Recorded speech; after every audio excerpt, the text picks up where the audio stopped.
Introducing Growth Guarantee Homes from MP Developers. Trust forever.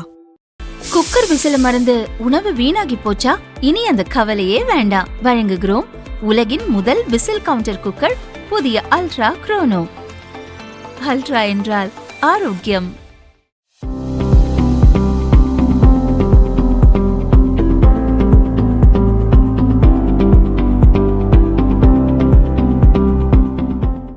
Chennai அண்ணா அறிவாலயத்தில் நேற்று முன்தினம் ஸ்டாலின் தலைமையில் திமுக செயற்குழு கூட்டம் நடந்தது.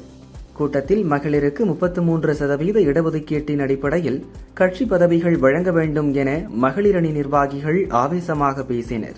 அவர்களின் பேச்சுக்கு பதில் தரும் வகையில் திமுக துணை பொதுச் செயலர் கனிமொழி பேசுகையில், இந்த கோரிக்கையை கட்சித் தலைவர் ஸ்டாலின் கவனத்திற்கு எடுத்துக் கூறியுள்ளேன். கோரிக்கையை அவர் கண்டிப்பாக நிறைவேற்றி தருவார் என்றார்.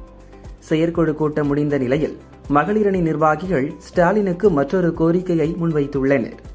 அதாவது, தற்போது துணை பொதுச் செயலர் பதவி வகிக்கும் கனிமொழிக்கு இனிமேலும் துணை இணை பொதுச் செயலர் போன்ற பதவி தர வேண்டாம். அவர் தினமும் அறிவாலயத்திற்கு வந்து பணிகளை மேற்கொள்கிறார். எனவே கனிமொழிக்கு அதிகாரம் வழங்கும் வகையில் முதன்மை செயலர் அல்லது பொதுச் செயலர் போன்ற உயர் பதவி வழங்க வேண்டும் என்பதே அவர்களின் கோரிக்கையாக உள்ளது என கட்சி வட்டாரங்கள் தெரிவித்தன.